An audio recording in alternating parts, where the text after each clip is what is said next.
And Justin Credible recently did a shoot interview with us, and he brought up a story where I guess he had brought Scott Hall to an indie show in Florida. Yeah. And you basically told him to leave. Yeah, it wasn't an indie show. It was Kissimmee. Okay. It was an ECW show. Okay. It was 2 weeks before. I wish I could remember which pay-per-view. It wasn't the Kissimmee pay-per-view because we would have been there that quickly. But I was in the dressing room, and Tracy Smothers had the ring. All the young guys were in the ring, and just like we always did, the boys were, everyone was milling about the building. And Debbie Beaumont, who was our ticket taker, came in and she said, "I don't want to piss you off, but you'll never believe who's walking in the back door right now." Now this is right after all this stuff happened in WWE and WWF then. And I said, "Who?" And she said, "Scott Hall." Instinctively, I stood up and started taking my pouch off, and Paul Heyman came over and said, "You can't hit him." I said, "What do you mean I can't hit him?" He said, if you hit him, you'll get arrested and you'll miss the pay-per-view. This is a setup. And now I'm really pissed. He's walking around our building. I'm sure he's only going to welcome with a welcome mat.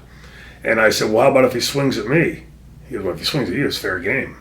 So there ain't a man on the planet I can't make swing at me, I thought. So Scott, was walking in, and of course you can imagine the entire building went like quiet, right? Boom, all eyeballs were on us. I didn't realize this was in front of the crowd. Not fans, the wrestlers. Okay. The ECW wrestlers are everywhere. Everybody stops dead. Tracy's got all the young boy, the Chris Chettys and Danny Dorings and guys in the ring, and he walked in, he turned around and he looked at him and I said, "Well, you got a lot of balls walking into this building." Because remember, it wasn't just me that he had screwed. He had screwed Bam Bam, he had screwed Candido, Tracy Smothers. There were a lot of guys in that building that he had been involved in screwing.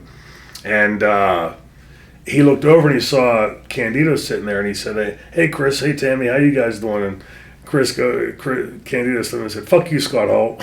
He kept walking, and Bam Bam was spread out on the bleachers. "Hey, about you, Scott?" He goes, "Are you and I still boys?" And Bam Bam stood up and pulled his tights up and started walking out of the bleachers. And as he did, Scott Hall started backpedaling.